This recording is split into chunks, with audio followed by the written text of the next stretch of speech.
You are watching footage right now of Fort McMurray, Alberta, the wildfires that have occurred over the past few days. Now, it's no strange place for me. I had actually worked there for a couple of years. Thank you for joining us on the program again. Very sad news to see where I used to work under fire. And actually here with us today, local resident Jamie Mason, who actually has family there in Fort McMurray experiencing all this. Thank you for coming in. Thanks for having me. No problem. So let's talk about who do you have up there right now, and how are things, how did you find out, how are things unfolding? So right now I have my mom and my stepdad.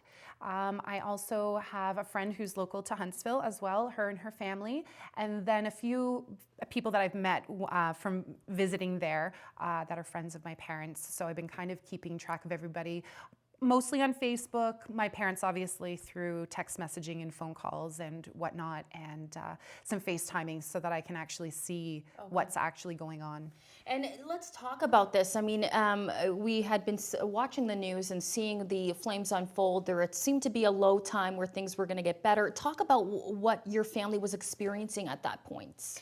I think a little bit of that was, some of the bombers had gone by and dropped some fire retardant materials to try and calm that fire down. I did see on the news last night that I think that gave people a bit of a false sense of the fire sort of dying down, which in turn it was basically like a lull, and then it just fired right back up again. So I've been sort of keeping in touch with my mom.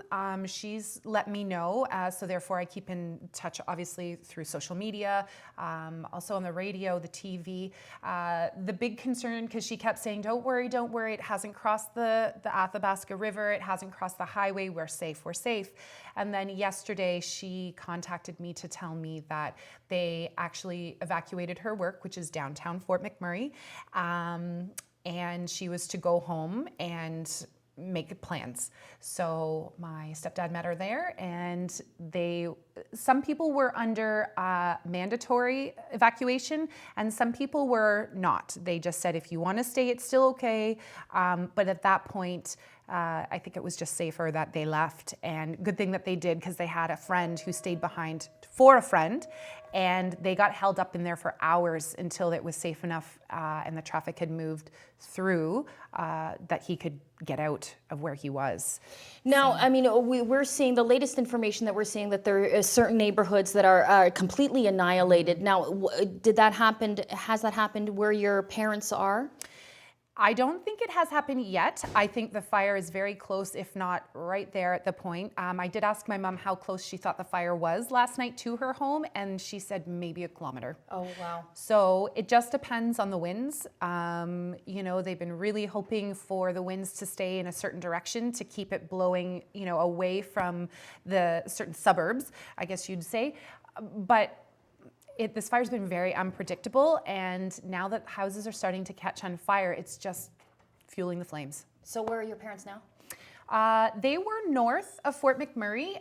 When the highway got jammed what people have to know is there's really only 2 ways out of Fort McMurray. Okay. Up in the air, and there's one highway that goes north and south. South will take you to Edmonton, which is about almost 5 hours. Yep. And north takes you up to the oil sands, and then beyond that, there's really not much. So when they closed Highway 63, they said, everybody go north, go up to the oil sands. So there's a flood of traffic. I mean, I'm talking thousands going up there. And the oil sands have been graciously opening their houses, their apartments. There's, I think, a lodge there. However, by the time they got there, it was all full. So all they could offer them was some food. No shelter. The temperatures right now yesterday was 34 degrees. They've also, today, pretty well the same kind of thing. They're expecting very similar weather. They're worried still about wind changes. So they are north. They were just given word not too long ago, probably within the last hour, that the highway has been opened back up. They've been told not to stop in Fort McMurray, just go. Okay. So I'm just waiting on the call to say that they're near and that they've made it through.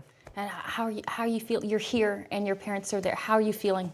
It's a helpless feeling. If I could just say, here's some money, I'll put you on a plane, come home, I would do that in a heartbeat, but planes are grounded. The only saving grace being up in the oil sands is that they have a private airfield. So anybody who wants to stay, they're offering to fly them, I believe, to Edmonton for free. And I do believe that the Army is bringing in crates and kennels because people have brought their animals. My mom, same, they have 2.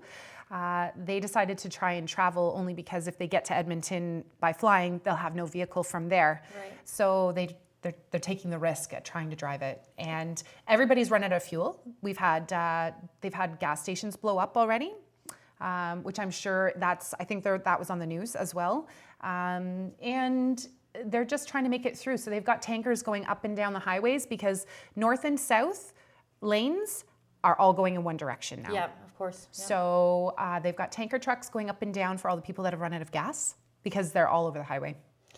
Yeah. This must be so heartbreaking for you to see, and potential loss of a home and just things that they've made a life for themselves there. So, I mean, just any last thoughts of seeing them and seeing this, and you can't physically be there to help them.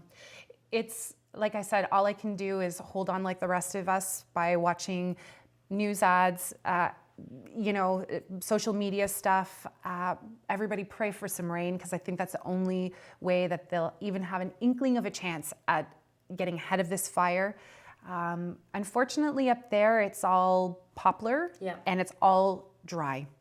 And so it's just like, everything's just going up. It's so dry out there. My mom said even the dogs had a hard time walking because the ground is like concrete. Oh gosh, okay. So my final thoughts is pray for rain, and hopefully they can get everybody out of there safely, whether that's driving or flying.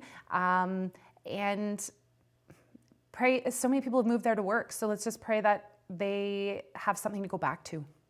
Yeah. Well, thank you so much for taking the time to speak with me about this. It's, like I said, a personal story for me, not as, I guess, heart-wrenching and stressful for you, but thank you. Thank you. I really appreciate that. Thanks so much. We will